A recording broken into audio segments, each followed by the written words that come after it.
All right, ladies and gentlemen, welcome back to the World Arena Podcast, aka Wow. the WOPcast. Today, Firas and I are joined by Obabo for an emergency pod. Thanks for joining us.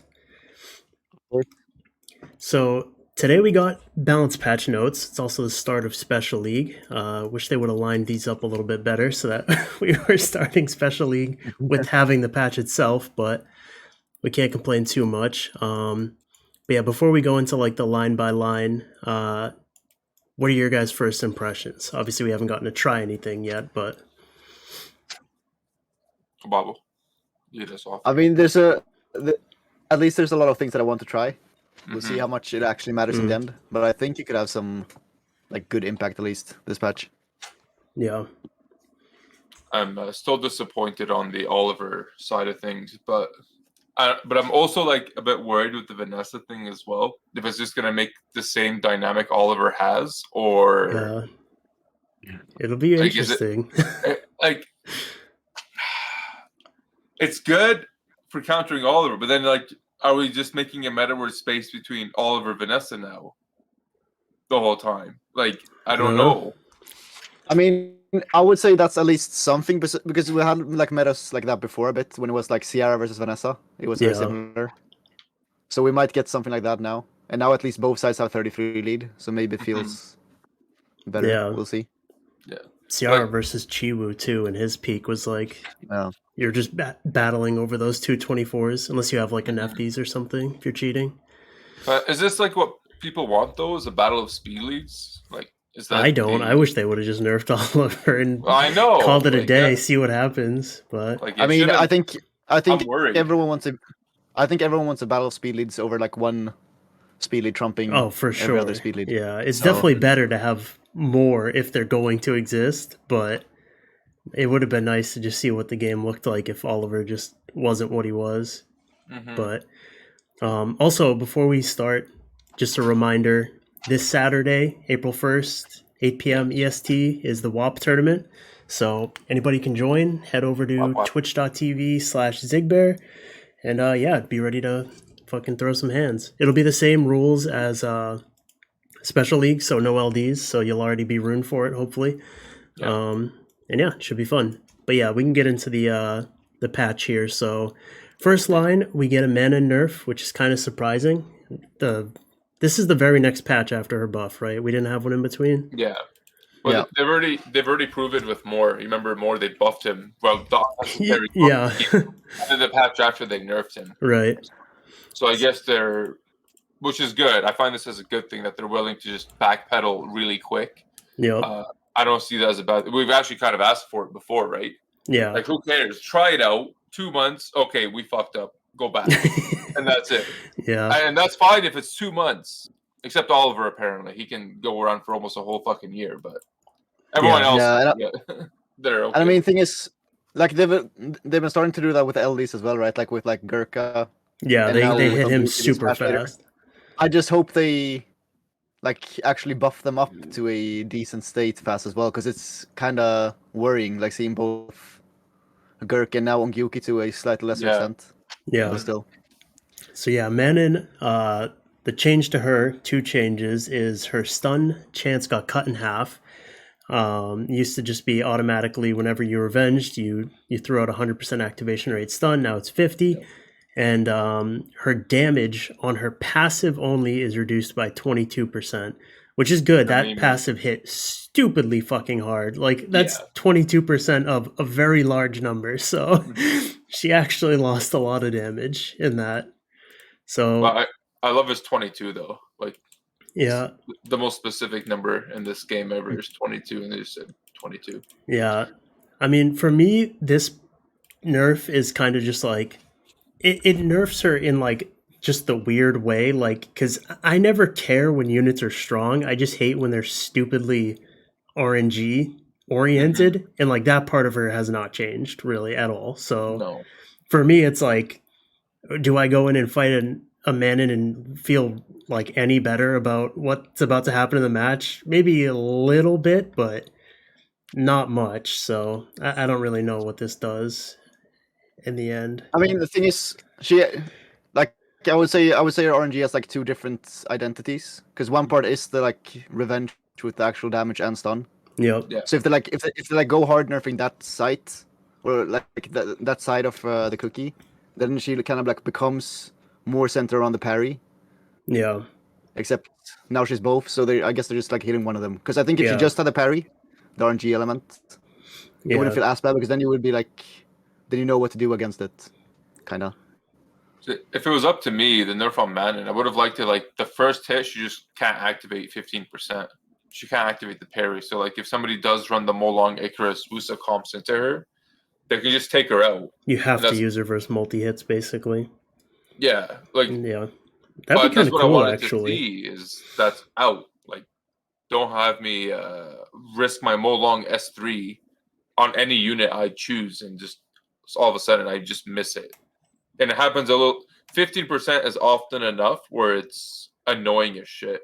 Even if they nerf everything else about her, the way at least on my playstyle against her, losing a whole reckless is almost game ending in a way. Yeah. Whether I landed or I missed it, it's game ending like immediately for one of the person or the other. That's how at least it works for me. Yeah. That's what I would have liked to have seen, but we'll see how this plays out. I never like when they take the consistency approach though with something like this stun. It's like, okay, so you guys are acknowledging that the stun is too broken. Mm-hmm. Maybe just like change it to something else, or like why does it have to be a consistency nerf? Because now it's like now you just have a worse version of a still super RNG oriented unit. Now it just feels worse when you get beaten by it. It's like I think it's like weird thing is that they kind of gave the nerf to Molly that I expected for the water cookie. Yep, I was gonna say that too. So like yes, so it's so I think they must have like thought of it. Yep. But I think the cookie would have gotten like I think that would be a good nerf for the cookie to like not be able to parry itself. Yeah. And then like up the parry to 20%. That's what I always said. Because then it would be the same if you AoE'd. Yep. As right now, but you would actually be able to like attack the cookie. And I mean the cookie would still be tanky. So it would be annoying to kill still.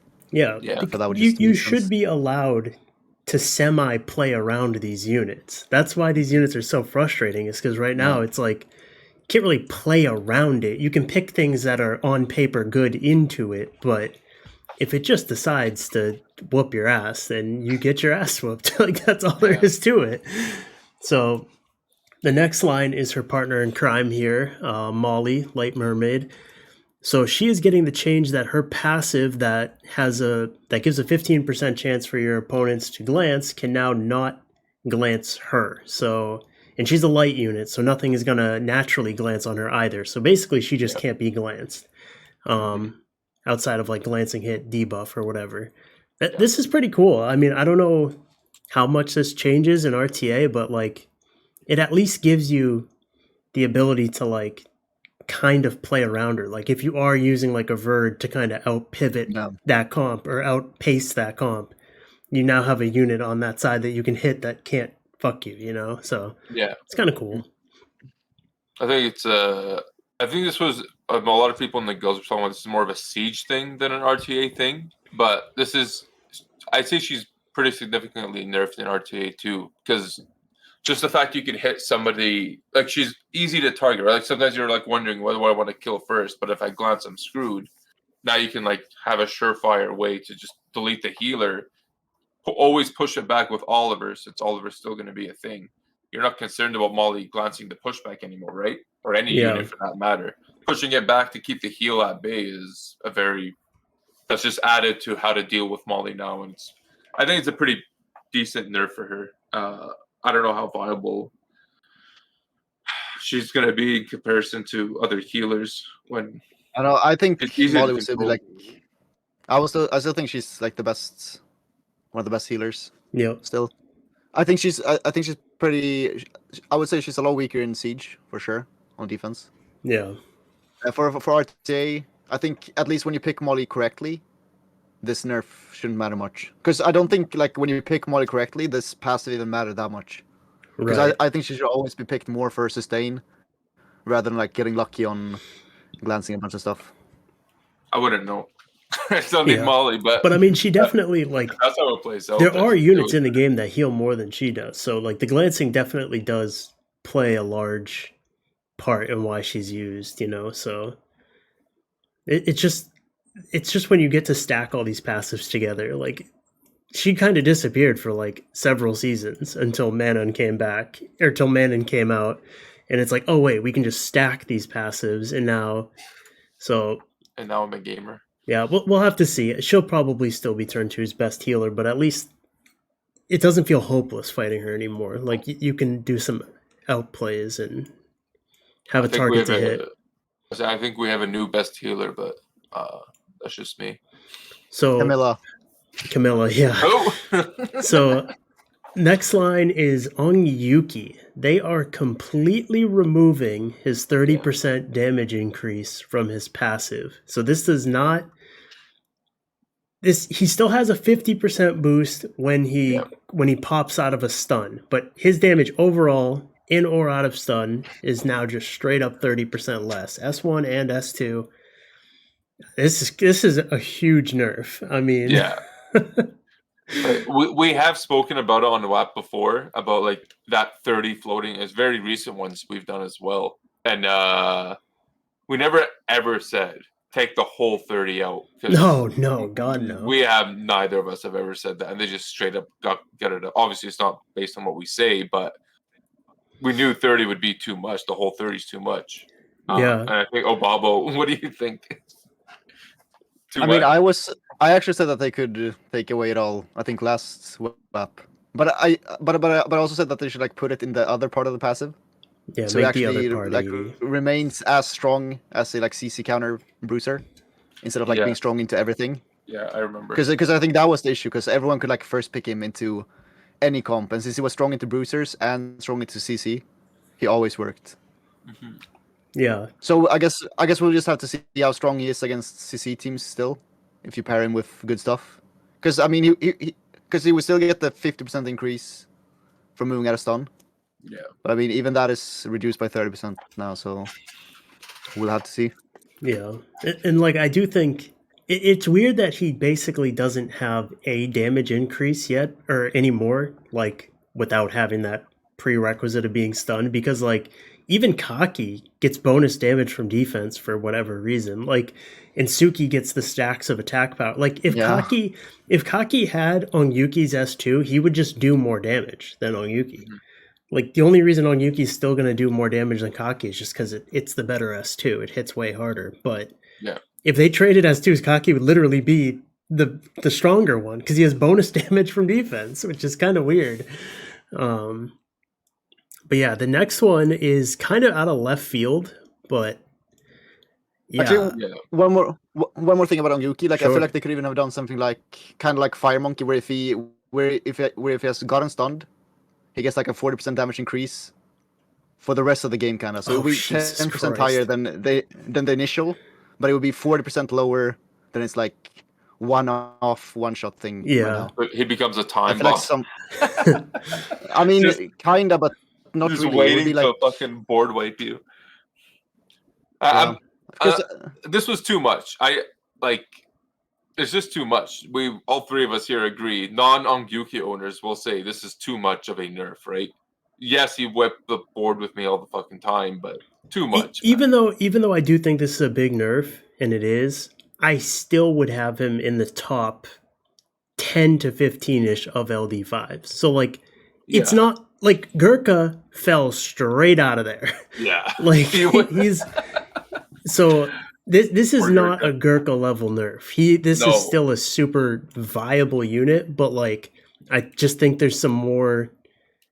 It becomes more important that like you use it with a Nana who sets up its Death Break. You use it with a Nikki who gives it attack buff, where it's like it's less of just like this singular force of nature that like needs no setup. One proc, he'll cut down a 60k HP Carnal in like no problem. So I just think you have to be smarter using him, and I think he's still ultimately fine. But yeah, the comments are not going to be happy about that. If there's any Ongi owners, so I wouldn't be I wouldn't be fine with this if I had him. I wouldn't That's be. All I mean, no one's ever fine with their unit getting nerfed, but like. I don't know. There's no way he's not still a top 10 to 15 LD5 in the game. There's no way. 15. There's not 14 LD5 is better than him. I just can't see that being true. Could we even list them? Well, Nephthys is still considered top 10, right? So here we I go. can list them real quick. No, you're gonna say some weird shit like Eludia. No, but there's even 2 LD5s that got buffed this patch that are better than Onyuki now. No, there isn't. All right, let's get Laura and Maya. Laura and Maya are both better now. Trust me. Maya, maybe. Laura, okay, Maya, no. yeah. Okay. Anyways, Maya, maybe. Yeah. Nephthys randomly got nerfed, but deserved it. So she now basically has a 80% chance. Yeah, 80% chance to do the silence now. Some people were seeming to be confused, and a lot of people are saying that it doesn't work the way that I always thought it did as well, which is I thought she did the silence almost like a Tessa Oblivion, where it's just like at the end, like your hits happened at the end, you check, did they have a debuff? Okay, now you put a silence. But some people are saying it does it on every single attack of the S2. Yeah, it does. Which I've never seen that though, but I've never seen the silence come up second on her. Like she gets the defense break, now a silence appears, now a glancing, now a heal block. That never happens. It always puts the silence. Well, it always puts the silence at the end as the 4th debuff applied. Same way that a Tessa would.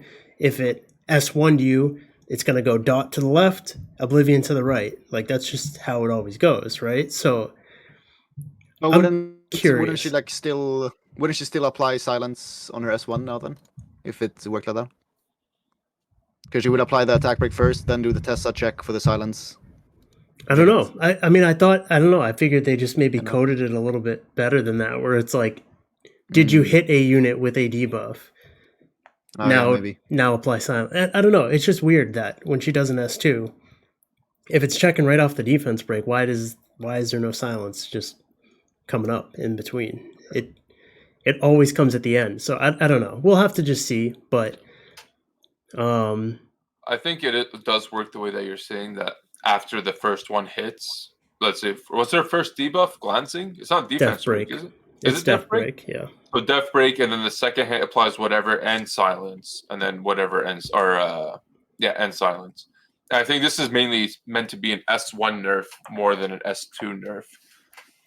I think these are my least favorite kind of nerfs, though, man. The consistency shit, dude. Why are you doing this? Like, but I don't know. It's weird though, because I don't think this is only a consistency nerf. Because I think like this nerf makes it so Nephthys comps can't just run a speed lead as their like main control unit either. Well, that's why. Because now if they don't have it, because now if they don't like have anything alongside it, you could actually sometimes get screwed over if you just have Nephthys as your like only CC, and that's why she was so strong, right? Like speed lead, CC, defense breaker, heal blocker. Yeah, I mean, my nerf for this unit just would have always have been to just remove the speed lead. I just don't think she's a unit. She just doesn't have a kit that correlates with us. Neither does Maxi. Like, they don't have kits that line up with a unit that also has a speed lead. It's like, it's similar to Oliver too, where it's like, he's got this level of speed lead, but yet a kit that far exceeds any other unit that has that same equal level of speed lead. So it's like, I don't know. It's just weird when you do a consistency nerf on the unit that's supposed to be like the model of consistency that never misses, has no ACRES checks, and it's like, I don't know. It's just one of those things. I'm not a fan of it either. She's going to basically be exactly the same, but over the course of a season, you're just inherently going to lose more games with her than you would have last season, like in the same situations, because you'll just, every once in a while, you'll miss the Shizuka and rip. Like every once in a while, you'll miss some sort of cleanser and rip. Like, I don't know. Okay, so I think what they're doing is they did this special league right now. And they're testing it, and they're gonna like slowly nerf every single LD until like go out of rotation. Yeah, and then we have like special league and regular. And that's what they're planning. Okay, that's their end goal. That must be it. We'll see. Like, is Nephthys still like a top 10 unit though? If not, like, I don't think she changed at all. You're just slowly gonna lose a couple of games you probably wouldn't have lost last season. That's like, it's the same thing. It's the same thing as when Jana gonna nerf kind of. Yeah, exactly. With the skill 3. Like there's some games where you're not gonna have it up when like the enemy procs into a immunity. Right. You're just over a span of a couple thousand games, you're gonna lose a few more than you would have last season. That's about it. So next up, we've got a big batch of Assassin's Creed collab units, which is really, really shocking. Just tells us there's another wave of packs coming real soon. So, or they haven't sold enough. Exactly. So first up, we've got the Ezio's. So the fire one is getting an added effect to his passive, which is ignores the enemy's defense by an additional 20% when attacking an enemy without beneficial effects. This basically just lets him get to the 100% ignore easier without having to get them as low as you would have otherwise had to. It's good. It's just going to straight up increase his damage. I mean, it's not bad, but doesn't it still do less than Daphnis though? Oh yeah. Like I don't. So I think this one's like totally pointless. There's like no benefit to it. Yeah, and that skill does not have a strip. So when it's saying like attacking an enemy without beneficial effects, you've got to get them stripped first in most cases. Not a lot of stuff being run off will nowadays. So yeah, I don't know. It's useless. I'll just it does more damage. It's a nuker. It got more damage. There's nothing like to be super mad about. It's a Ooga Booga buff. Yeah. So an interesting one here is the other Ezio's and the Altair light unit that we all got for free. Their S2 Distraction now grants the counterattack effect on an ally target. They didn't tell us how many turns the buff is. I'm assuming it's 2. It's going to match the threat state. I'm guessing it's 2. Yeah. Yeah. So what do you guys think about that? I don't know if they're just trying to make a skill. Shizuka pairing or what. Like, I'm a bit of like, it is a 2-turn cooldown, right? So you can spam, giving your buddy a counterattack. Like, it's more, the distraction is kind of silly not distraction, sorry. The threat state. The threat state is that kind of pointless now. It's just there for a meme. It's more so about the counterattack now that you're spamming around. Yeah. I think it's actually pretty cool. No. I think it's a combination that's strong. So you have to hit the counterattack unit. Because if there was no threat state on the counterattacking unit, they would just ignore it, right? That's the whole part. I'm an AoE spammer, so I never typically worry about threat state. But yeah, actually I didn't. That's actually a good point. It's weird though, because like these guys, so like Water specifically is kind of built like a Swift unit, like the rest of his kit.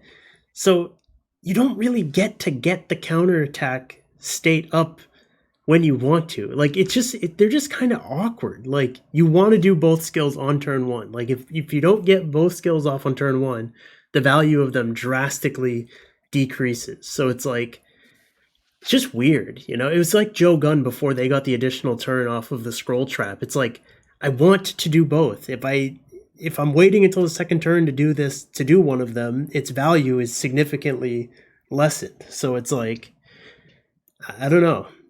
Do you guys think it's actually going to see any use? Like maybe the Water one? Because thing is, I think threat is good in like an actual to one team because threat is special in the way that it doesn't really expire even if you lap your opponent. Sure, I guess the counterattack effect will expire. But if you like, if they can like never attack, you can just stack up a bunch of threat on different units anyways. Yeah. And then you like kind of snowballing on them. And let's say you're like fighting some like Oliver, like more turn 2-ish team with Oliver, and you're doing like Swiftward and Water Ezio. Like a Vio Water Ezio, maybe? Yeah, Violent or Despair or even Swift or something like that. And then you can just like have the counterattack on him, and if their Oliver procs out, they're forced to go into the Verd that counterattacks. Yeah. You get 40% ATB on your whole team. And he can't really like do anything to the rest of your team and reset your like core units. Yeah, Verd is definitely the natural pairing for this guy. Yeah. I just realized I was mixing up threat state with hug. I'm like, why is he putting counterattack on hug? That's why I was like confused at the beginning. Then I remembered it's actually threat state. That's why. I mean, now it actually sounds like pretty good though. Now it actually sounds pretty good. If I can put it with I've got to see it in action. I don't know. It just feels hard. 2-turn cooldown. Even if No, but even going back to what I was saying, though, it's actually not totally false. If you're ignoring the threat state portion of it, spamming a 2-turn, we assume it's 2 turns, and it's on a 2-turn cooldown counterattack. It's not horrible if you have a lot of S1, got like good S1s on your team. Yeah. So the next guy is the Dark Ezio, the 4-star. So he's getting a built-in critical hit on the passive. This is pointless. I mean, This is just for hitting Kinky. Like, that's literally it. Because the guy, he's a single target nuker. Like, his other skills, all they do is damage. So you are building him on crit rate regardless. It's not like, oh, now that he has a built-in crit, I can just go no crit rate like a Josephine. No. All he does is damage. You have to build him on crit rate. So yeah, I think this buff would have actually made sense if his multiplier on his passive was a bit higher. If it also doesn't do that much instead damage. Of like 300%. Because then you could have put him on at least like high accuracy, land a defense break. Yeah, and then let the passive do the damage. Yeah. Then this is the one that ignores revenges, right? Yeah, it's for Kinky. But it doesn't really do it. I know. Yeah, he doesn't he doesn't ignore the ones that you actually want him to. I thought they fixed that. Didn't they fix that? It still doesn't work on like Manon and stuff. Man, it seems. Yeah, he's a weirdo.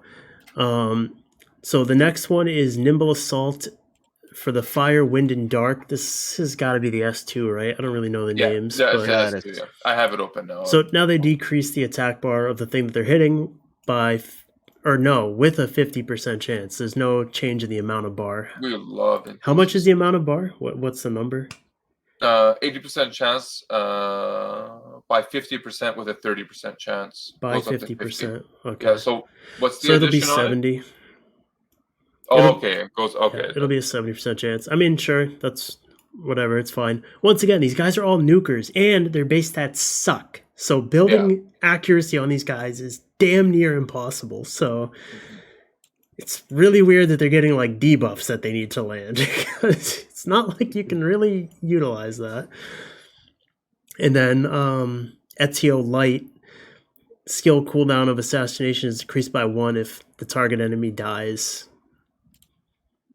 Okay. I mean, I think the Dark Assassin already has like a better version of this. Doesn't it just like, or no, Stella. It just completely resets. So use the Water 4-star instead of this LD5.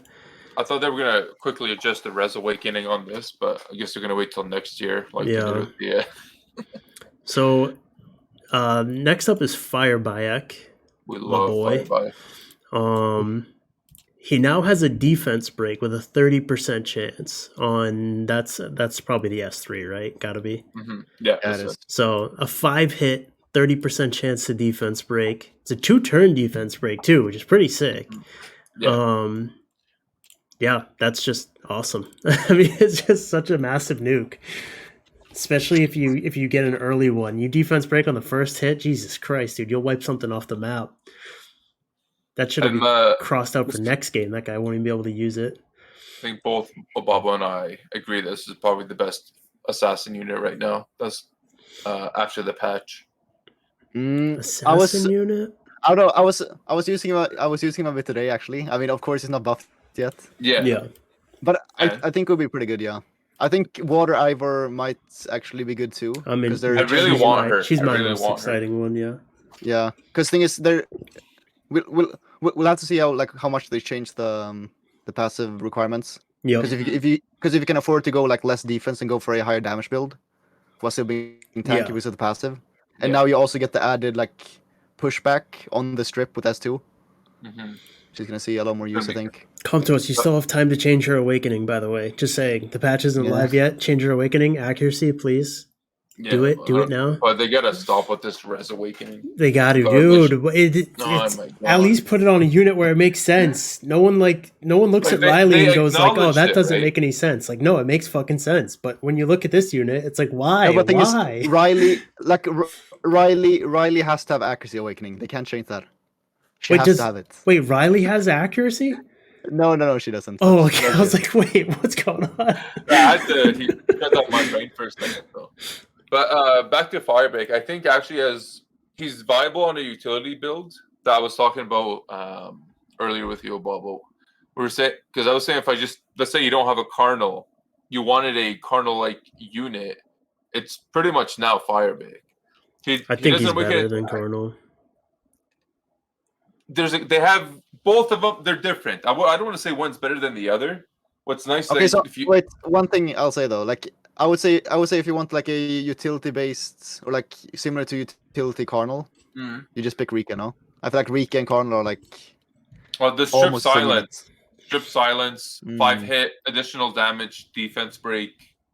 Well, I think the big difference between like Rika Cardinal and this guy though is that this guy and Cardinal actually usually duel Juno and beat it, whereas like Rika basically just can't, and you just unless fight. you. Juno's such a high pick rate. I mean, now. you can. I've done it. I'm pretty sure I have it recorded somewhere. You do have that clip on your channel. Love it. But yeah, I just really like this guy. Like, I don't know. A lot of times when I'm using Cardinal, I almost like I don't want to click his S3. There's like always like a Verd over there, and there's a fucking Douglas, and there's a Ragdoll, and I'm like, I don't even want to click the S3. Like, I spend the whole game just sending out S1 provokes and S2ing the Juno and whatever, and the Molly. It's like, I don't even want to use his S3. This guy, you can just, it's a super short cooldown. It heals him like crazy, and you can just burst things left and right. So yeah, that's another. I will say though that as S1 like compared to Cardinal, it's really shit, and I think Cardinal is often picked. It's one of the best S1s ever. Yeah, because it's super good against all the resets, especially him being fire against pushback, most of them being wind. Yep. So I think that's a big deal too. But I think it's like a. Oh, what? No, I was like, go ahead, Bo.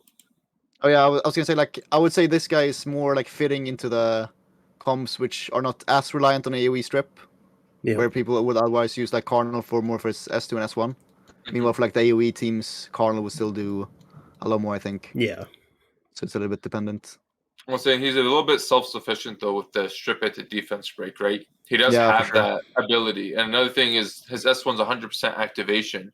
And heal block, we always wanted to see a little more heal block in RTA, but we only ever got it through the of recent. It was the Weapon Masters, and they were kind of, other than Dominic, you never really got to use that S1 to actually.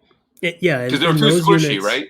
And those units too are never built on accuracy. So it's like when you were actually fighting a Molly, it didn't matter. Like you weren't heal blocking it anyways. Where it's like this guy gonna have some accuracy and can actually get that thing out there. It's the provoke is better, yes, but his S1 is not total shit, is what I'm getting at. And like at least with him. Yeah. Also, one thing that's important with this buff is that his proc becomes a lot more dangerous. Oh can, yeah, like, proc strip into a skill 3 that like sets up a kill really easily. And I mean, you guys have him.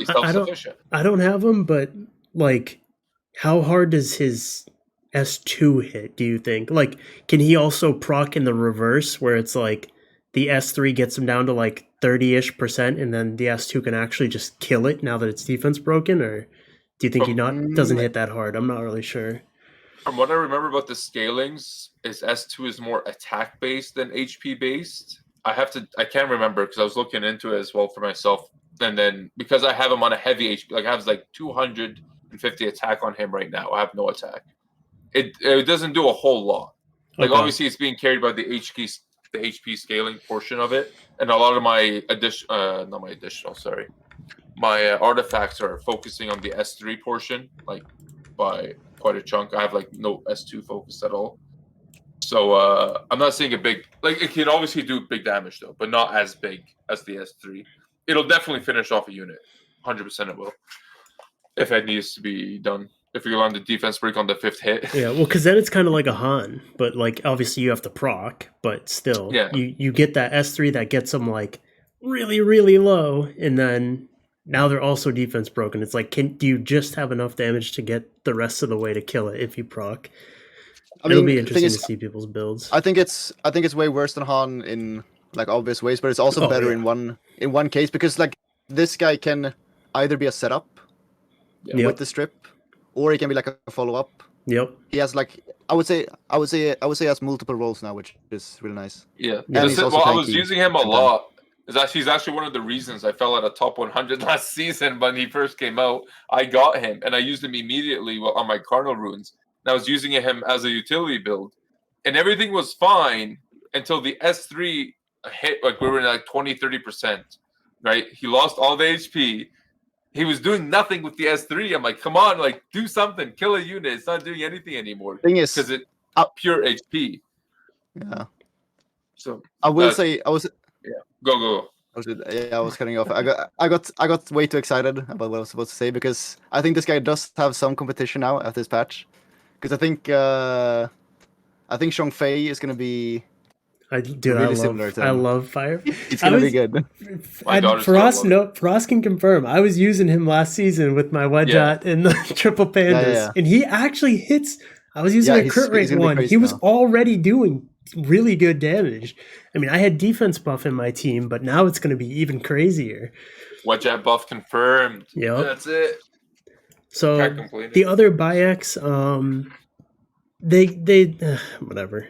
They're not even worth really talking about. I mean, we can talk about the dark one just to talk about how stupid Com to us is.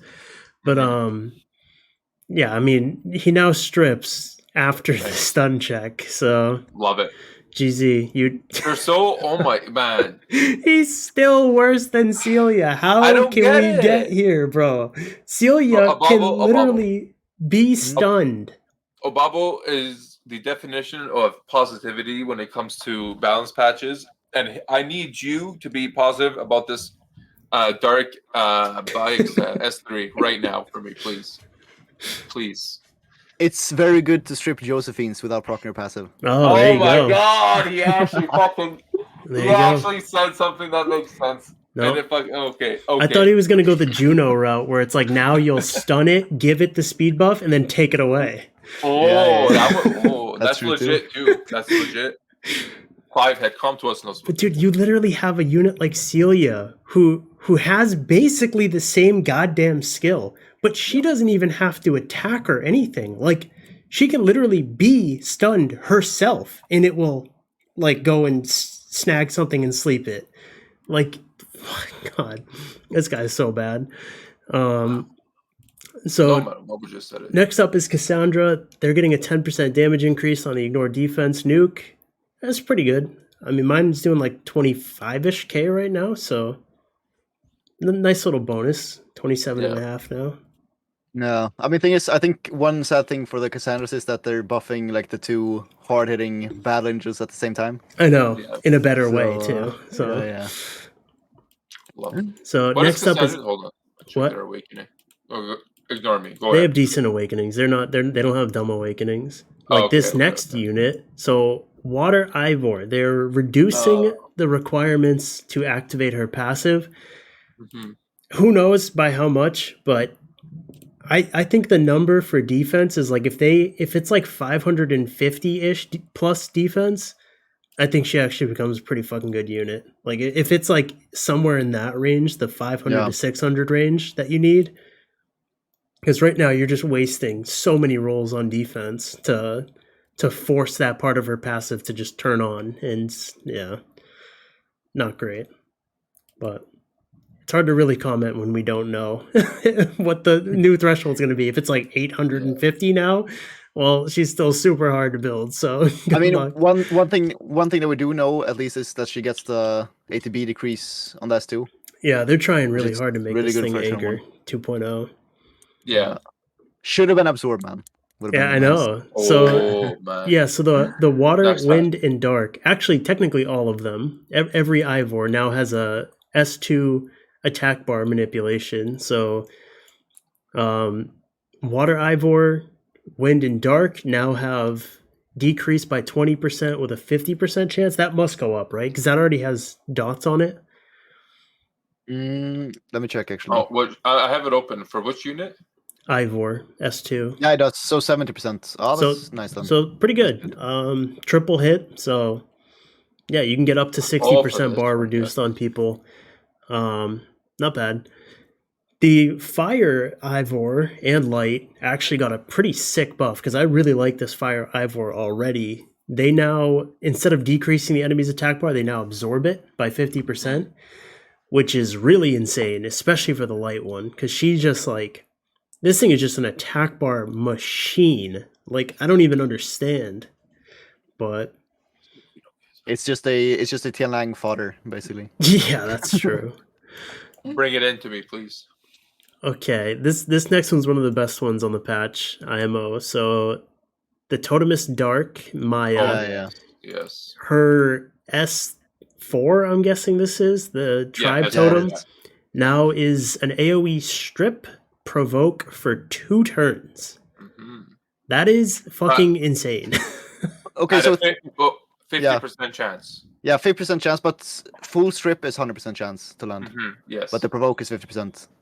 That's so good, man. I mean, Volantis right now is 50%. You see what that fucking unit does to you with a 1-turn provoke. The thing is, I think this unit, I was actually saying that on my stream earlier, because I did like a patch rundown as well.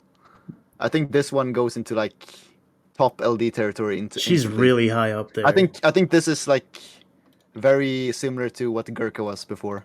Yeah, that's as high of an impact of a skill as you can ask for. Like, that is such a good skill.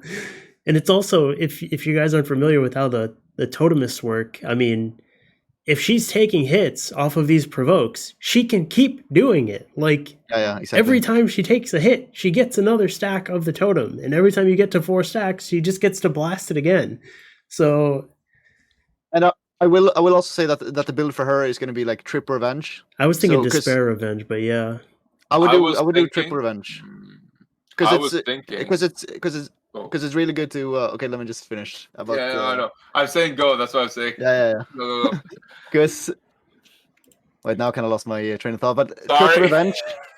That way you actually like heal yourself. Because only way she dies is by like her not healing. And her passive makes it so she can't basically die to any S1s because any multi hits that actually deal damage don't actually damage her. So they're just stuck attacking you, and you keep revenging, healing yourself for like 20%, and you just have infinite provoke. And I would say even like the 50% is enough because you're gonna be like cycling it like crazy after the first time you get it. Yeah, so it's gonna be really hard for them to. Man, it's so good. I was gonna say, what if you pair it with a distraction unit? Specifically, the water. What's his name? But thing is, Water Ezio. Ezio, yes. Because if you use him to set up for Maya, and then because you can go distraction. Maya goes distraction, and then you have his S2 to. No, it doesn't work like that though. You don't have 4 totems the second the match starts, right? Yeah, I know, but thing is, this thing also has the that's why you S2. She has the provoke S2. Like she's always sending provokes. Yeah, but that provoke is staying 1 turn, right? Yeah, it is. Okay. but it'll set you up to S3. Yeah. It'll set the S4, sorry. Yeah, that's cool. That's what I was getting at. It's a little redundant to have threat state on a unit that's already provoking everything, but it kind of does also just add to it. I think Firas meant more for the counterattack, so you keep healing yourself all the time. Yeah. No, that part's good. Yeah. And you don't have her on the triple revenge set either. It's more so that then you really want despair. Either despair or Vio, because if you can't always get your stacks up right away, I'm not seeing, or you don't have the most premium revenge runes on Earth, I'm not sure how often you're going to be able to bring out that S3. If you're getting hit, you're going to get a totem every time you get hit. Yeah, but the other part of it is that it's only 50% activation, and you can proc into your S2 from your S4 into S2, or vice versa. Whichever way it goes, it's not a bad outcome either. And then you just have somebody set up revenge on her. I think this is low key a Shazam buff as well. Just sure. No, Thing is, also one thing that's important for like Maya is that like one of her biggest counters in Juno is not even that good of a matchup. In the triple revenge, because Maya triple revenge can easily beat a Juno 1-1. And it's funny because like Nora kind of can't, because she just keeps dotting it. Every time she revenges, she dots it, and every time the Juno hits her, she dots it. So it's like, But yeah, that unit is going to be a fucking terror to deal with. They buffed a Dark Howl. Okay, moving on. So the pudding princesses are getting some buffs here, and I'm going to be protesting Calm to us very shortly. So the fire cookie, they changed her around. I don't like that they did this, but she is like just objectively better, but I wish they would have like leaned more into the increased attack bar gaining than just getting rid of it and just being like, nope, we're just going to completely swap the direction of this unit. Yeah. So she is now a counter pick that has the same passive as the Fire Sylph, just a little bit better. Yeah, a lot better. Attack bar decreasing effects granted on allies by enemies is decreased by 40%. So, yeah, which this is like literally, so this is almost the perfect number, because I remember when the Fire Sylph got buffed and we had that podcast, I had said that the perfect number is 35, right? Because once you reduce by 35, you can no longer be reset by a Chung Pung from 100% attack bar. You just physically can't do it. So they went even further. Now it's 40%. So now I think you have to be at 91% attack bar or higher, and you physically cannot be reset by a Chung Pung. So pretty fucking good. This unit's going to be a triple revenge menace, in my opinion. This is who I was saying is the new best healer in the game, instead of Molly. For me, because I suck so much against the turn 1 ATB absorbers, this is now my force ban or my win condition if they leave it in. I think the way, like on triple revenge, I don't know how this ever goes bad for me between leaving, I take my early picks and then either I take this pudding and it's either a force ban or my very likely win con. Yeah. Am I tripping out? Am I delusional? I mean, you have to be very deliberate in picking her, right? Because she has like little to no impact on the match. So it's like, I don't know. I don't even know how many matches she's actually going to get into. Because like, if you're up against Oliver, Chung Pung, and more, they're going to fucking ban her. Like, they're just going to. They're losing so much of their value. But then, like, if you accidentally, like, overreact and pick her versus, like, maybe just more in Chung Pung, but then you just kind of jump the gun and pick it, I think you could really get punished because she doesn't really do anything. So I'm thinking about it with my comp where I'm running, like, between all my units are always high impact and they're fat, right? So if she's gets left in, or they leave a combo where I can deal with whatever it is, the robo, the more, whatever, to help me shut it down a bit, come back at them, blah, blah, blah. But if they leave it in, the rest of my team is already insanely fat. She's revenging healing, plus they're not absorbing any bar. So it's a matter of time till I take my turn and I do a strip / whatever. Yeah, I mean, this unit's crazy with Tian Lang too, right? So no, I'm not even like the counter pairing it with Tian Lang. It's so listen. Yeah, Camilla, Perna, this cookie, Tian Lang. That's your team. Trust me, God, it's insane. Oh my God, Obabo. Press on that way, because that way you have strip with your Tian Lang and strip with Perna, so you have 2 strip sources. And Vanessa. You have triple source of heal. Yeah, go like on. A lot of heal that gets amplified as well. Oh, and you can't get pushed. I forgot about her healing amplifying. And it's like you can't get pushed back. You can't get like if they ban the pushback portion, then they don't get the attack bar gaining portion because the Tian Lang's blocking it. Because Moore and Oliver and all those guys still gain bar on top of pushing it back. So yeah, honestly, that's going to be so toxic. I will say Perna is like a little bit slept on already. Yeah. I'm not. Well, she's got a new partner in crime that got buffed too. Well, her old partner in crime that got buffed from way back.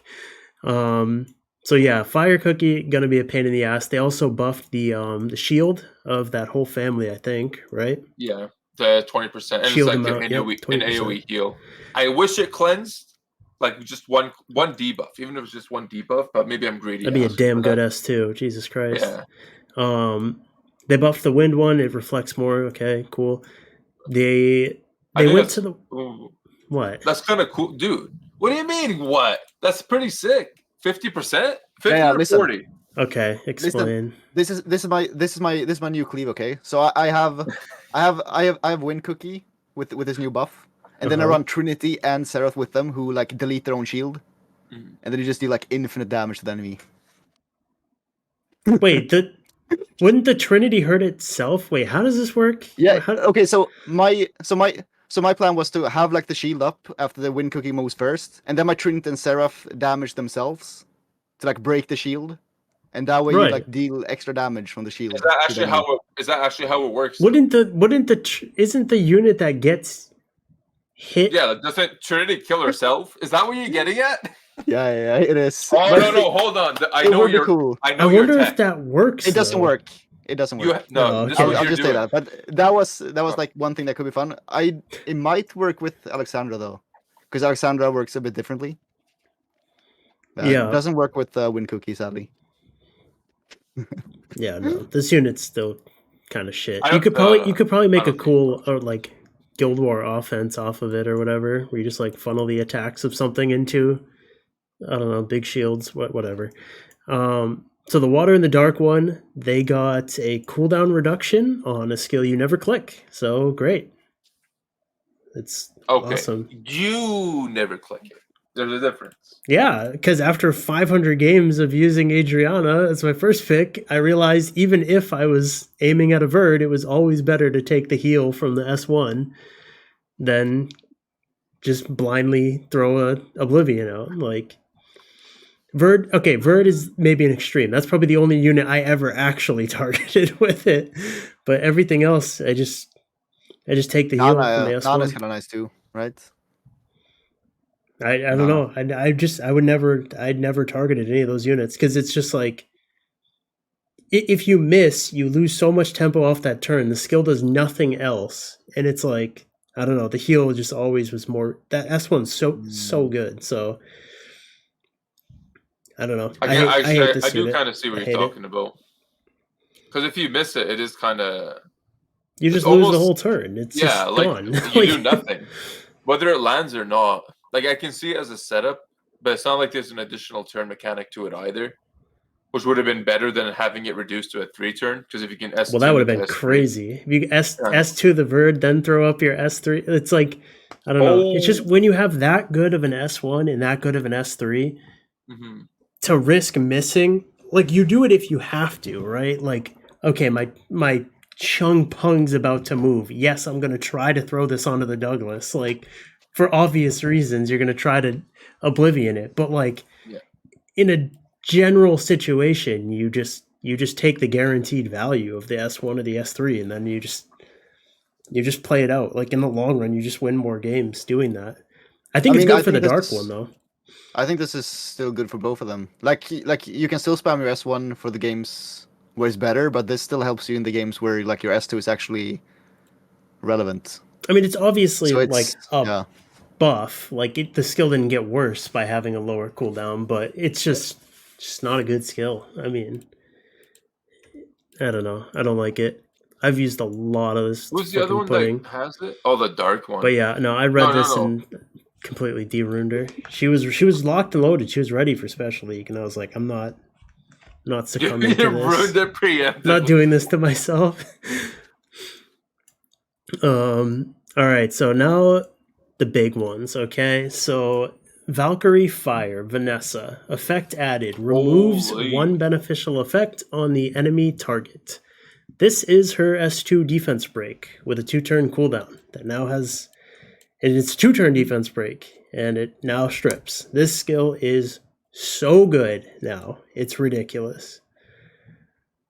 I don't know. I mean, what do you guys think? I don't know. Hold on. Wait, which one? We're talking about Vanessa first? Yeah.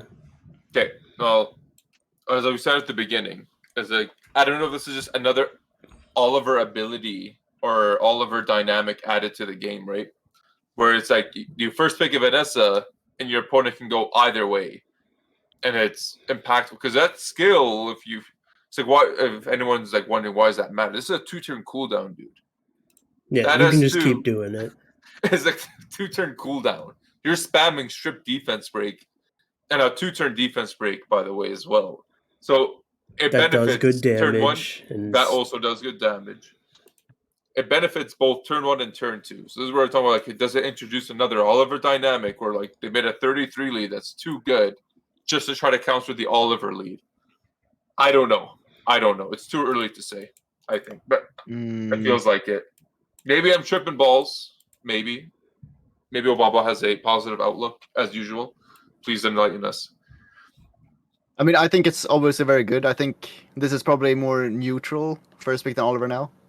Because, like, I mean, if Oliver wasn't that popular, I would say Oliver would still be, like, stronger. But since everyone is, like, so focused on countering Oliver now, it's kind of feels bad to, like, just always go with Oliver first pick.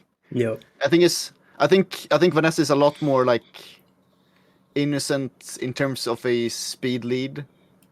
Because, like, at least as a speed lead, you can't really go, like, Vanessa plus another 33 lead, and then, like, just double 120 base speed units. In the same way Oliver can just carry a team like that. Yeah. I don't think. Because Oliver still has, like, more, like, I don't know. He's a better follow-up for sure. Yeah. I think Vanessa just has a really good matchup into Oliver now, because now you can draft in a different way when you pick Vanessa. So you can actually answer the Olivers better. Yeah. Yeah, it reminds me a lot of, like, the old days of RTA when, like, Vanessa Perna was, like, the way where, like, I don't know, you would just kind of run, like, Classic. decent strippers, like maybe some single target ones, maybe an AoE one every once in a while, and you would just find that one unit on their side, their Ganny or their whatever, and you would just Vanessa S2, Perna S2, and it was gone. And, like, I don't know, I think Vanessa also has super high synergy, like, just innately with Beast Riders. So, like, yes, I just think her new best friend is just going to be Masha, where it's just like, I'm just going to strip defense break. There's a 123 base speed unit that's running 1 speed behind me, is just going to blow it up. And if you want to target my Masha, then you've got to kill her 4 times because I have a reviver. If you want to target my Vanessa, maybe it's dummy tanky, and it's just like now you're just letting the Masha roam free while you're giving it stacks by hitting Vanessa. It's like, oh my god, it's such a crazy unit in my opinion. And I also think, like, I think she's the new best unit, just selfishly, like the best speed lead to have alongside a Wedgeot now, unless you're talking like LD5s, where it's like, I never really loved going Oliver Wedgeot because then I have 2 units on the field that do 0 damage whatsoever. And also Oliver just doesn't even need Wedgeot's attack bar. He just doesn't even care. He's just like, nah, bro, I got this. Like, I can just get it myself. And then, like, Pisama is just weird. Like, Pisama doesn't scale off the defense buff or anything. It's so squishy. It usually just dies anyway. So Vanessa is just, like, perfect pair with Wedgeot, in my opinion. So I'm excited. Does this also bring back Triana, the classic Vanessa Triana? You could do a crit damage Triana and just blow things up off the Vanessa's defense break. With a nice little speed buff unit in front of them. I don't know. Maybe. I'm going to have to try some new mid-rangey stuff, I guess, with this. I hate playing turn 1. And I think maybe Vanessa might help me with just not playing turn 1. Just look like I'm playing turn 1, but never play turn 1. Maybe. I'm planning on doing, like, a thing similar to Vanessa Triana, but it's going to be like Vanessa Jemire. Yeah. You have, like, a really fast That's who Vanessa. I ruined up to. Yeah. So I used to run that. Yeah, because like both of those have, like, some protective properties while still being aggressive. Yep. So you can, like, flex into almost anything. Yeah, that's why I ruined up for Special League. Bastet, Vanessa Jemire, and Ivor, who also is technically a strip defense break as well. Yeah. If you're lucky enough. It's not the best defense break in the world, but it exists, okay? And also, one more thing, too, with Vanessa's skill is this is also going to strip when it bounces off of an S1 kill. So, like, you have a way better chance now to actually defense break something after you bounce that skill into something off the S1. Whereas before, if your S2, it's random target. If it goes into a unit with immunity, then that's it. You're not defense breaking it. But now you will kill something, bounce it, strip defense break the other thing. Like, it could be sick.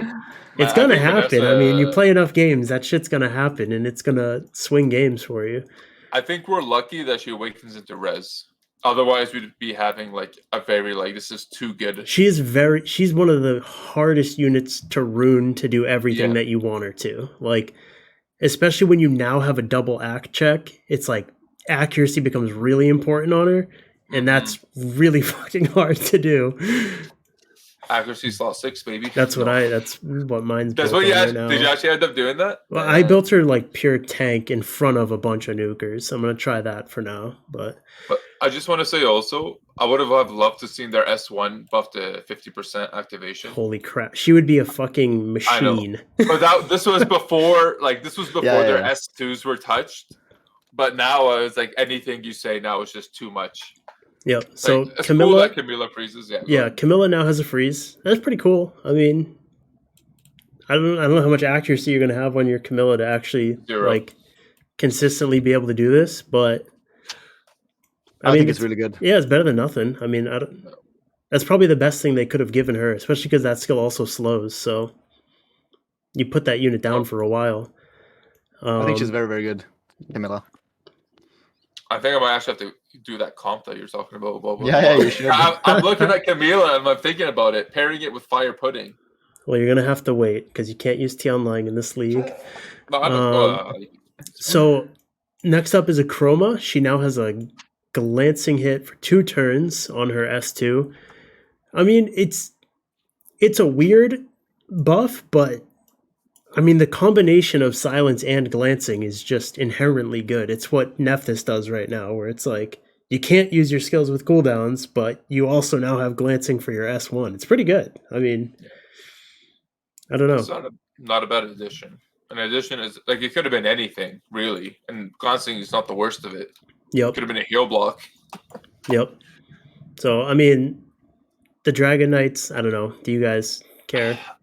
I think you can kind of skip these if you want. I mean, who cares? I just lost. No, I just lost to a Chow against Joss. Mind you, it's not even buffed yet. What is that? What does that have to do with anything? I know.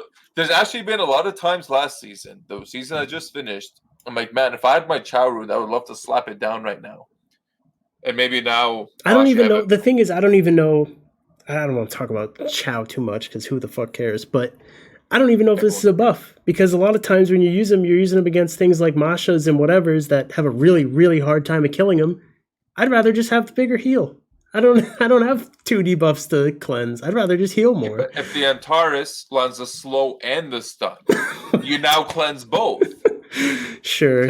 I care about this change because it's one of those stupid changes again where they like feel the need to like tone down one part when I know the unit is not even like functioning that well. Yeah. It's like when it's like when they buff Cichlid and they nerf her instead. I know. Like, why, man? Those butts. That's actually the perfect example. Yeah, because it's like there's a lot of the games where Chow is gonna just wish he had the stronger heal, where it's like they're not even debuffing me. I don't care. Like, but he's better against CR. He'll now cleanse the dot and the bomb. So can't they like code it in ways like if you have no debuffs, heal 15%, but if you cleanse the debuff, you heal less? Like, I don't think that's very hard for them to do. Like probably that not. way, at least. Actually, they could have made it so it heals 10% per debuff cleansed, or I don't know, maybe something weird like that. No, it should have a base. Just starts. There's a unit that does that. Isn't it like Veramos that basically? Yeah, like Juno. Juno. Yeah, Juno. Well, yeah, fucking Juno. I don't. Yeah, Juno. Start at 10% per debuff cleanse. Give 5% more. I don't see why that's even like it's kind of busted if it goes up to 20%. But yeah, they could have. But it's only the 20% in those situations, so I think that would have been fine. They buffed Jaeger. Who cares? He glances. Hold on, but what is it? He glances on his counterattack for 1 turn. So, 1 turn glancing. So he needs on his accuracy. So he needs accuracy. Exactly. I told Scribble HP, crit rate, accuracy. That's the new build. Okay, but thing is, I don't think he needs accuracy. Like that one thing. That's like one thing that people need to realize about some units. Like depending on what units you pick them into, you don't need any accuracy. If you're up against like Chung Pung and stuff, exactly. So and thing is, I think this buff is actually gonna be huge once they give his revenge like 50%, and I feel like that's coming. Maybe not next patch, but maybe the one after. We'll see if I'm right or not. But I'm pretty sure he's getting like 50% revenge chance. That's some hard. And then it's actually notable. Yeah, that's some hardcore. Okay, so they also the next line they buffed probably this might be like my most wanted unit now. I want this unit so bad. So Laura now does defense scaling damage while giving herself 3-turn defense, or the whole team 3-turn defense buff, and AoE stripping and 120 base speed. This unit's just fucking cool, man. Like, and also defense buffs itself before the damage applies now. Yep, so just like a Nikki. Yep. Yeah. They worded that exactly. Let me see this. This is hella cool. Yeah, it does. Then attack. Yeah. Oh my god. The only thing missing is 2 more hits, and then one thing though that's like super hard for this unit is that like no one has like reapt or farmed those specific artifacts and runes. They're super weird. Yeah. Yep. But once people get that, it's gonna be really good. You should already have them. You should never just throw away an arty that rolled a high enough efficiency to just get rid of it. It's more so the runes. It's more so the runes. Yeah. Like, who the hell's been prioritizing their re-ups onto defense slot 6, Swift or Despair? Like, no one. Maybe not. You should already have. Sorry, let me finish. What I'm saying though is like, I don't know how many years has this game been out. Majority of people who have show me your best slot 6 defense percent on Swift. So right here on Swift. You want to see them? I don't use them, but I have them. You think I'm joking? You just keep it. Like, okay, maybe someone doesn't have a quad. You say you just keep it, but like, re-apps is where you get your runes, and you don't re-app that shit. Okay, but I'm thinking about if you're talking about like a Despair or Bio. Yeah, or Despair. You should just have it there. If it rolled high enough already, you're like, okay, I have this. Maybe I don't use it. You're telling me you rolled a 22 speed Despair percent or defense percent, and you sold it? Is that what you're telling me, Zig? I'm just telling you I don't have one, and I've never re-apped it, so that's a large reason why I don't have one. Okay, well, it's time to start re-apping defense. Sure. And I want this unit. Me too. Because the thing is, I think this unit is way scarier of a violent unit compared to Nikki as well. Most people like that S2, violent, man. But Nikki's violent doesn't really do anything. You should just S1s, yeah. Yeah. Like Laura's proc into an S2 into slow your whole team and like stun a few. Yeah, no, this past week I've been using a ton of Nikki because I've been doing stoic swings instead of my own, and like, oh my god, it's just such a fun unit. And like, if you did actually have this S2 instead, like if Nikki had this S2 and was like procking after buffing herself and then throwing down a stun slow, like, oh my god, so good. It would be chaotic. So next unit on here, Fire Monkey King for the 50,000th time. He is on a fucking balance patch. Roughly. He now just gets his passive, whether you hit him or you don't hit him. Like, what the? I think this is good, though. This is fucking stupid, dude. Why are you not allowed to just play around things? Like, why does this unit have to be so good that playing around it's not even an option? Like, okay, but listen, this is why this is important, because in I would say in 2 patches, this passive is going to be instead. This passive will be fully stacked by the start of the game. Right. And then it's going to be at this point, yeah. That's the point, though. This is just fucking stupid, man. You have to give people the ability to play around it. Like, you can't just be like, oh yeah, so now you just pick it early, and if they don't take AoEs, well, it's not that big of a deal. Your bad pick is now perfectly fine because they took a bunch of turns, so you gained it anyway. Like, fuck off. No, you made the bad pick. You fucking deal with it. I would still say though that like for him to be fully stacked, if they ignore him, the enemy will still have to take like 2.5 full rotations. So it does take a while for him to get. Yeah, but like, you also have to realize this doesn't say that you gain the stack if they don't hit you. If they do hit you, you just gain double stacks. Or what I'm saying is like stacks +1. Basically. Right. So now you gain. So now it's like a Chung Pung hits you. He now gives you 4. Bang, right off the bat. The stripper that moved in front of him probably gives you like 1 from the strip and a second one from moving. You are instantly at 6 stacks. And if it's a more, then you're instantly at fucking 7. Oh yeah, if you add the second unit moving after. Or no, 8. I like it. 8. You're at 8. If a more hits 3 times, right? So yeah, you're at 8 stacks after 2 units have moved. It's like, can you just like I hate this shit. I hate this shit. He's still not immune to pushback. Doesn't matter anymore. He's instantly at 350 speed after 2 things have moved, so the fuck cares? But Masha always gained her passive pretty quick too, right? Yep, she's broken. Yeah, so now we have Fire Monkey. Now we have 2. Yay! Words of wisdom by Firas. Yeah, but hold on. Remember that other unit that's been like dominating the game? Like she did it. Now we have 2. Okay, so sure, yeah. We'll see how it plays out. I know it's obviously super good, but what do you think, Obabo? I don't think this changes that much for him. Honestly, thing is, I like Fire Monkey, but I don't think this changes much for me, like in how I pick him. I don't know how much stronger it makes him. I just let us play around things. Like, let us make decisions in the game that fucking matter. Why does it have to be uncounterable? I just don't get it. But that's how they do it. That's how they make counter picks eventually. Actually get picked. They have to make it uncounterable. Otherwise, no one will use it. They gave Adriana reduced cooldown S2 so you can put Oblivion on it. Yeah. So I mean, they had to give the Onyuki owner something. True. They've got a new Onyuki. They can't single target Onyuki. Like nerf one CC counter like that and then just like not buff Fire Monk like this. So next one up is the Fire Panda. He now does damage based on his defense only, whereas before it was defense and max HP. I'm assuming the only reason they're doing this, it's got to be like an overall damage increase, I would imagine. Otherwise, what the fuck are you doing? They're doing it for you, Sig. That's all. Huh? They're doing it for you. They did. Just for you. But like that skill hits really hard with whatever it's, I don't even know what its numbers are right now, but this skill actually fucking pummels things right now as is. So I'm assuming this is a damage increase.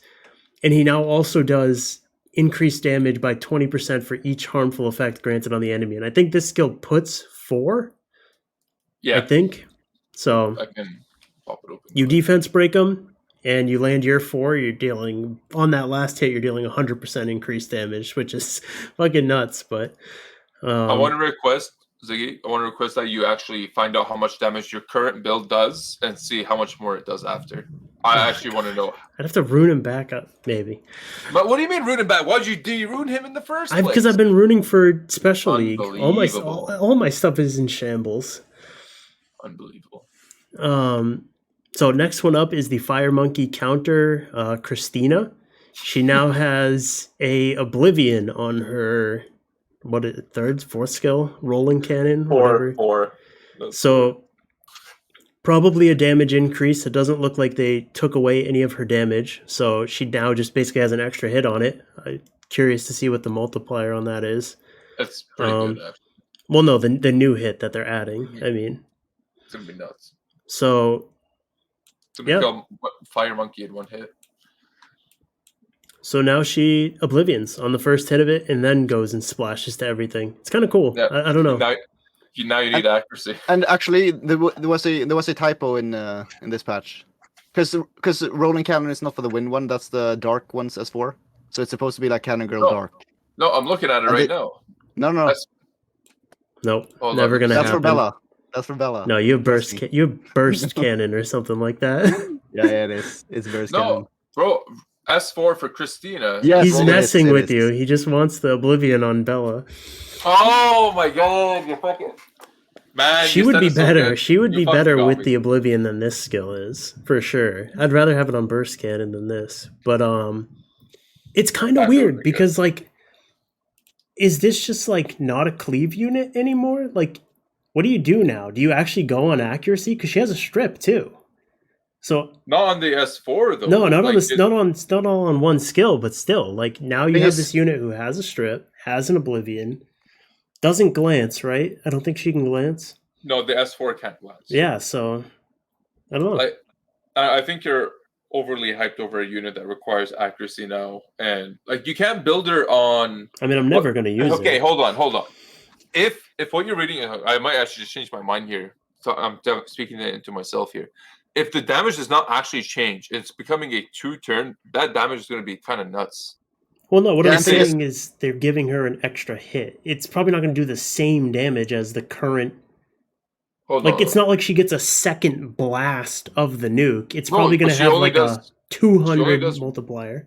She only does one hit right now, though. Yeah, I know. So she's going to do more, but she's not going to do double. But they normally... No, this is what I'm saying. They normally say the damage will be adjusted to... Correct. They haven't. I know. But so she's not going to do double. She's not going to do double. The hit that they add to it is not going to have a 1,000% multiplier like her force skill. It's going to be like 300% or 250%. Yeah. But the thing is, one thing they can do now is that you can actually like Oblivion and Abilio or Nana. Yep. Then you blast the entire enemy while you're team, blasting. Cool. Yeah, that's sweet. Same with a Verd, because you can't glance, so you can just freely hit a Douglas with this, and then your nuke will hit him. It's like, it's kind of cool. Nice. I changed my mind. It sounds pretty good. Actually, it sounds really good. Did you guys see anything interesting in these Madeline cookies, or can we jump over them? The wind one? No. Just no. Thanks. I mean, light one had a big increase in the like 1 turn to 2 turn, right? Yeah. I don't know exactly how used it's gonna be, but that's a big increase at least. Yeah. I saw some people talking about the defense break of the dark one now has a pushback, which, I mean, it's cool. That'd be sweet if it was an absorb, because then you could gain 100 if you land it all, and then send your S2 into them for some damage. But yeah, so you just want Maximilian. Yep, pretty much. Pretty much. A 3-star or 4-star Maximilian. Last part of the balance patch is or at least the skills portion is the samurais. They now gain an additional turn when their Sword of the Supreme Skywolf activates, which is kind of sick. I'm rooting up Kaz for the Special League because we love Kaz. Dude, he has a special place in my heart. That's the first unit I ever 6-starred in Summoner's War. He's one of the first ones I did for Dragons. Yep. And I made the sickest Dragons team out of him. So I'm pumped. He has a 100% chance on his S3 to activate Sword of the Supreme Skywolf. So you just, no matter what, turn 1 you get 2 turns with 2 nukes. So it's kind of sick. I wonder how much. Actually, wait a second though. And also this wind one. Yeah. Is this the skill that resets? Yeah. So now it steals all beneficial effects and resets? Yeah. That's kind of cool. I mean, I don't know. Yeah, Sekhmet is also kind of cool, right? Yeah. Yeah, but but she's not a samurai. Yeah. Show me Sekhmet's sword, Obabo. Yeah. What are you talking? They're clearly not the same. I'm not going to show you Sekhmet's sword right here. I won't. Send me a picture in Discord of Sekhmet's sword. I'm not going around looking for that. Okay, hold on. But that S3 for the wind one is speed scaling, so you build them on Swift easy. Yeah, the Kaz is speed scaling too, so it's pretty sick. So they readjusted some stats. First off, the Light Ivor, who we talked about a ton when they first came out. This unit's base stats made 0 fucking sense for what she was. They still really don't make any sense, but they're a little bit better. They gave her like 500 more HP. Barely. It ain't much, but it's honest work. I mean, I don't know. Okay, so thing is, one thing that I will say about Light Ivor is I don't think her base stat like distribution between HP and attack matter that much. It's just mainly her defense that can't be too high. Yeah. Because you're gonna have to go for like high attack and high HP regardless. So you're just gonna have to like change your artifact stats depending on the base. But I guess this is more balanced at least. So it's easier for you to like use different runes to get the same thing. It's really strange to me though that they almost never do these base stat redistributions, and somehow Light Ivor gets on here after like a month and a half, and they barely even tweak her. It's like this could be one of the only base stat distributions we see of the entire year. Like literally, they almost never do these, and it's like to give her. They felt it was so necessary that she got 500 more base HP that they had to get her on here a month after she came out. It's just weird, okay? It's just weird. It is weird. Especially after the one, because they were forced to do Trinity when they wanted to do Ivor. I feel like, who is it that owns Assassin's Creed? What company? Ubisoft. Ubisoft. Pretty I feel like sure. they were like fucking going up to comps was like, no one's using our units, nobody's buying the scrolls, nobody's doing anything. What's going on here? Oh, we released these units like shit. We'll buff them in 4 months. The fuck did you say? And then this is where this whole thing came out of. 4 months. So next one is the Trinity, and Obabo, what do you think? You are now still an HP type, but less of an HP type. Straight up, just like best 33 lead by far now. Okay. No, but thing is, okay. So the thing is, this change could have basically been like they could have included in the other part of the like patch and just said that they like improved her multipliers by 15%, like how they usually do with the 7% thing. Yeah, and then, well, like, that would have been better because she would have kept her base HP. Yeah, exactly. Yeah. So she got the like the 15% increase across the field, which only really matters for S3, which doesn't really take like full effect because part of it just ignores their HP anyways. Yeah. And now she's also squishier, so like sure, it's kind of nice for the people who cleave with her. Yeah, it's literally just a cleave thing. But I don't even think that's like viable or even like good to use Trinity in.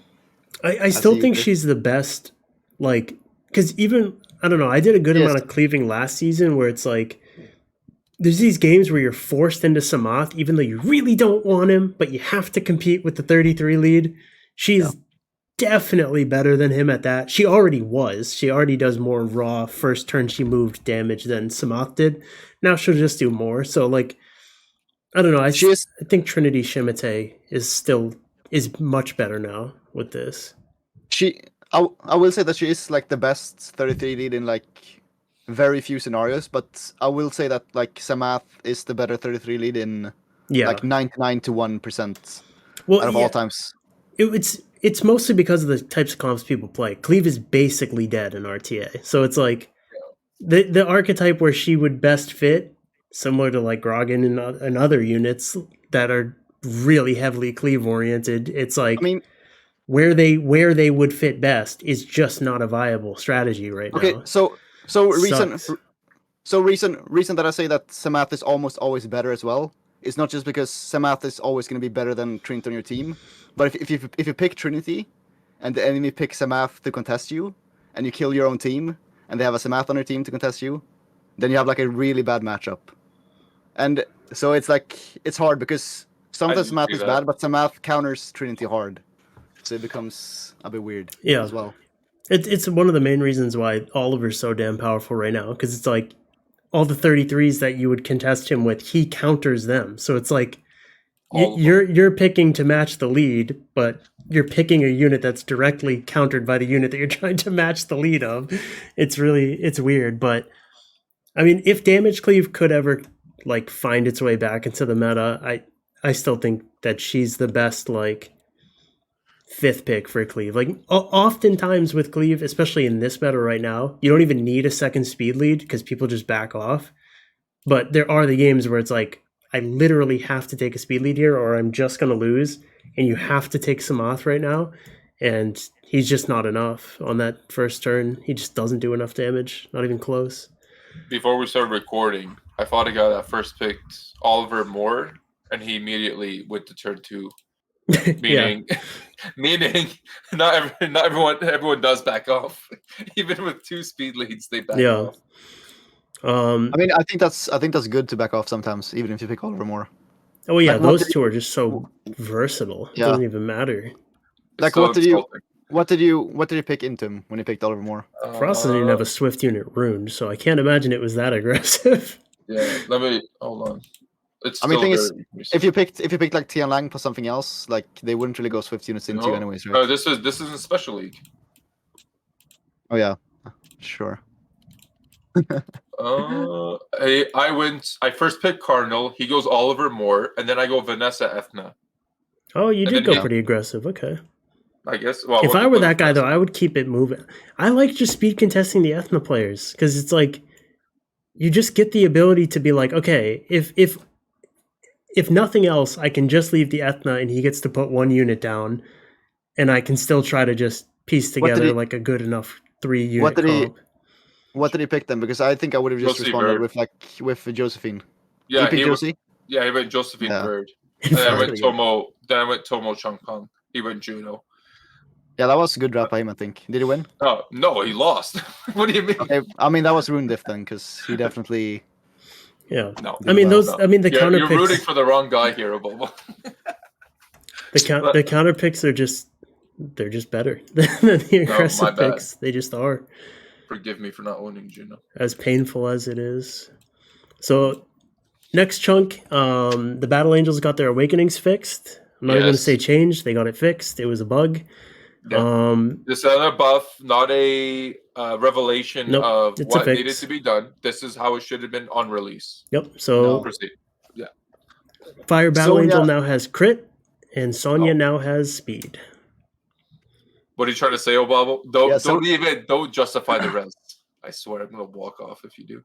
I think she should have rest over Speed Awakening, Sonya. I don't think Sonya having Speed Awakening is balanced, to be honest.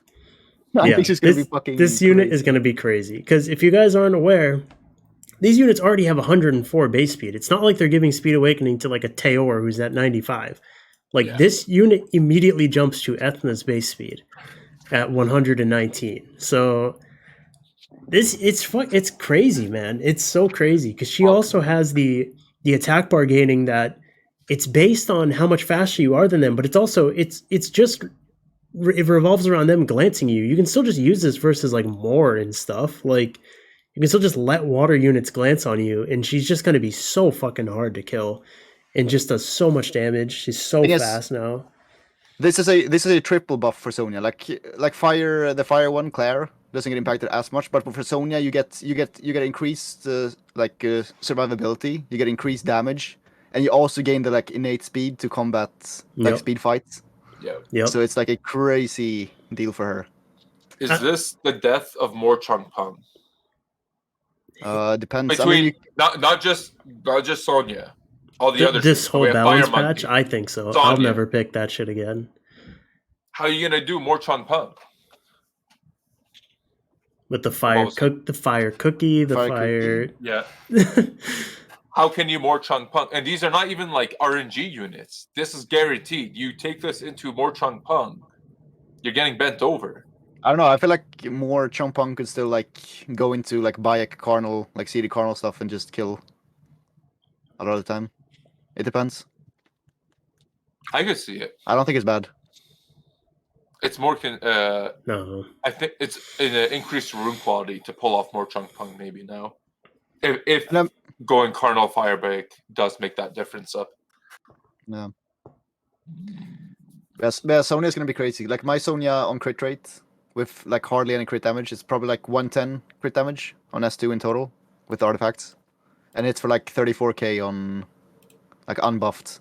And if you and I think if you're hitting a Ragdoll or something, or let's say Diana that's slow, you're probably hitting for upwards of 45k, unbuffed. So you can just one-shot Ragdolls with a Swift unit. Yeah, which is kind of. Did you see the one I sent you? She's really gonna change the dynamics. One, right? Yeah, the one I told you wouldn't ignore it. Yeah. I mean if you're fighting something that's plus 1200 defense, it's almost impossible to do it without attack buff. So that's the one thing. You can build to counter a Sonya for sure.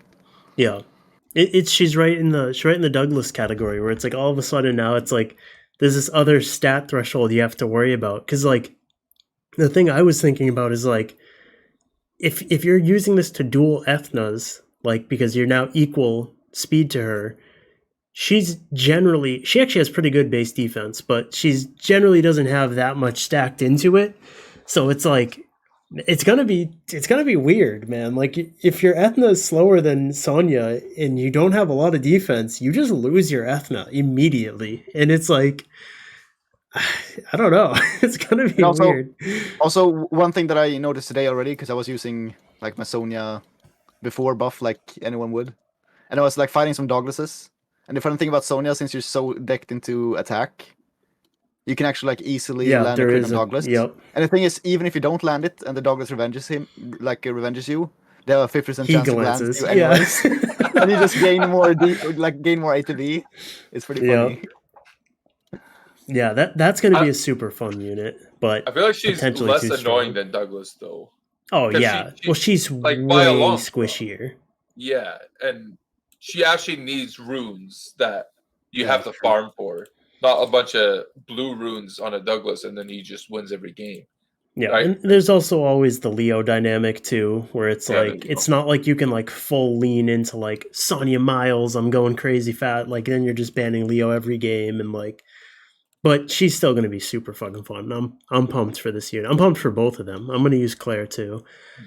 And then last part, the assassins all got leader skills. Most notably, the dark one got a 19 speed lead, which is pretty sick. I wish it was a 24 arena specific, but I'm sure they mostly did this buff for Siege.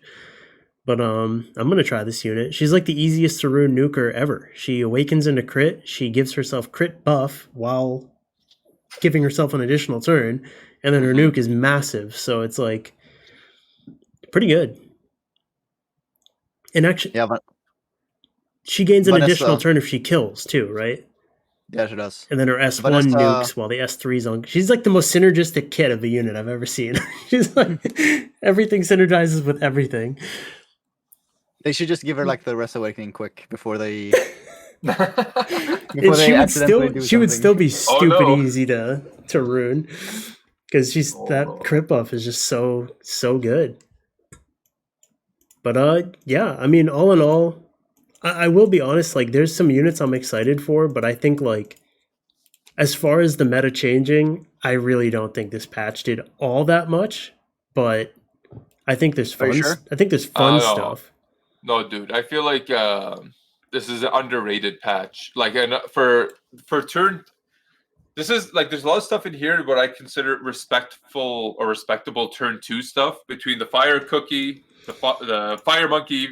Bit cracked, yes, but Fire Monkey. What's her name? Sonya. And what's the other one? We got one more. Who was it? Vanessa. Kind of. Right? I don't know. I'm curious to see how much people actually use those, though. Like, are they better than the turn 2 units that are already super good? Like, did Molly get enough worse that you now pick Fire Cookie?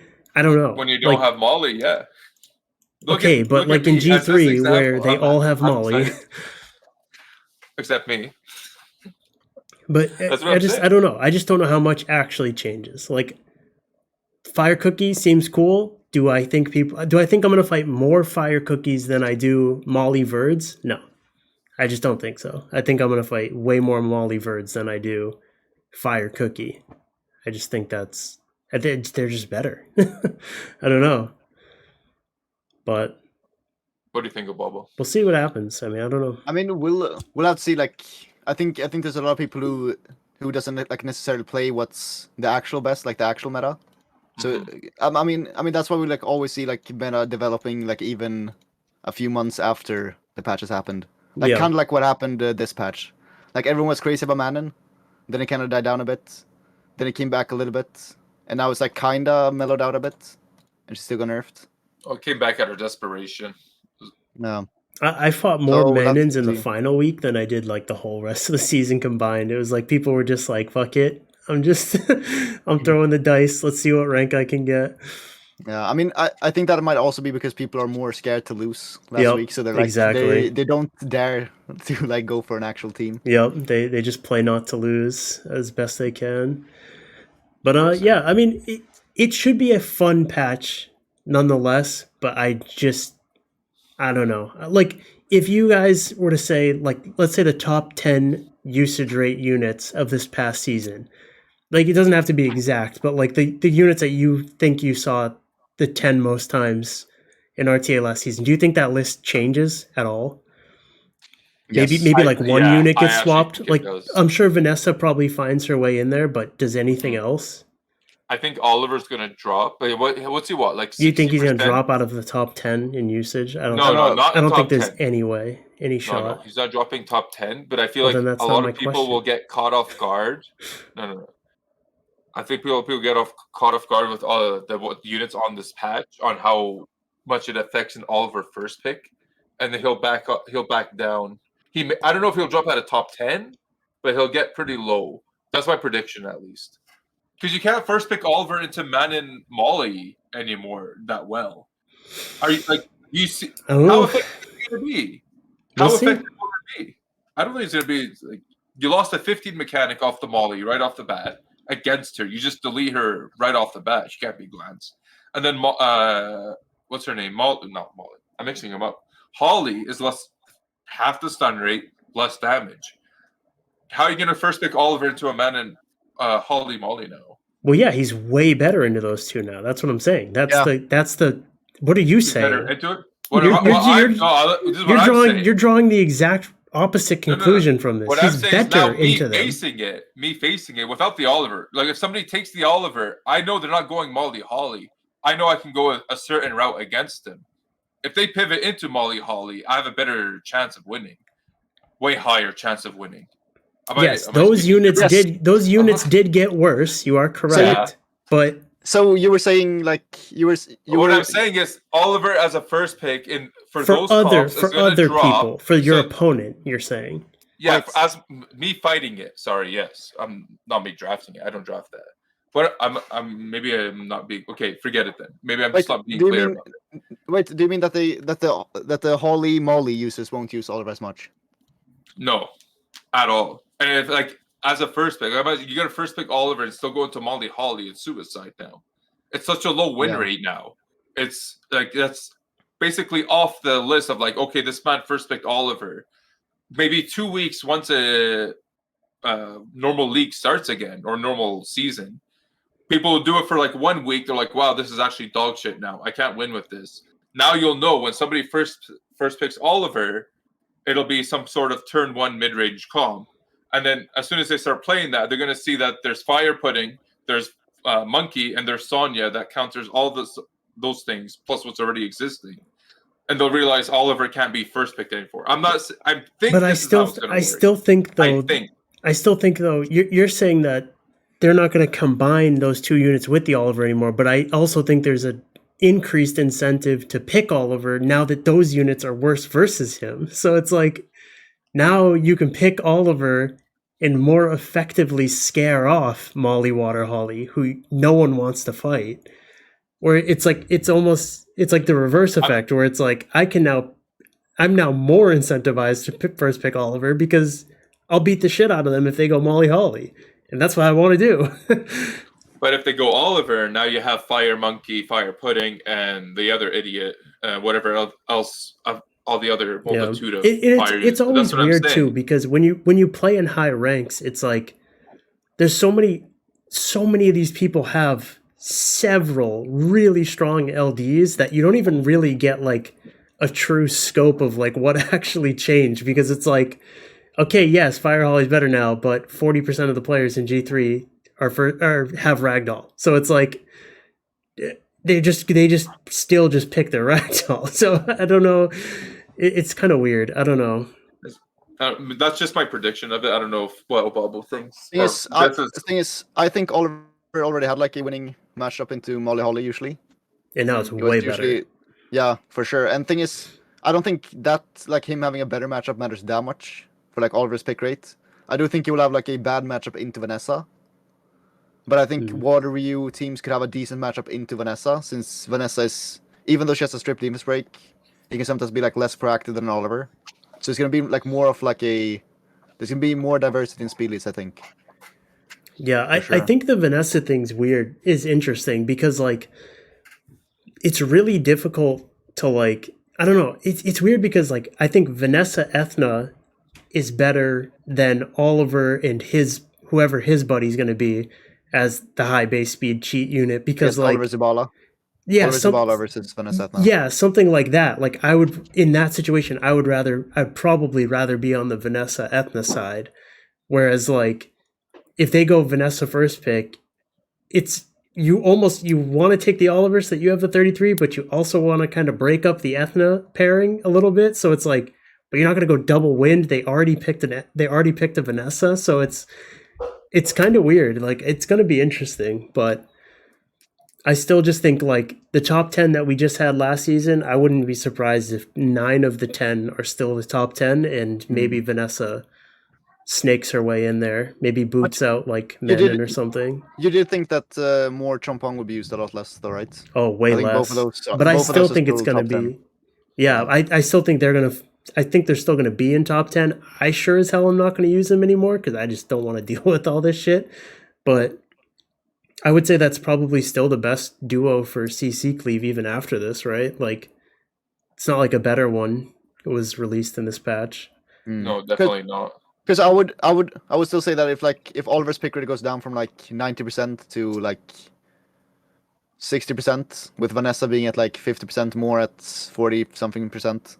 Yeah. And then like Chompong swapping around somewhere. More Chompong gets stronger if Oliver goes down, right? So yeah, because he's really good against them. So I don't know. Like 100 res Oliver really beats the crap out of more Chompong. So I don't know. We'll have to see. Either way, it'll be fun. But yeah, we can wrap it up there. Thank you for joining us, Obabo. Much appreciated. And yeah, we'll see you guys later. Peace. Peace. Yeah.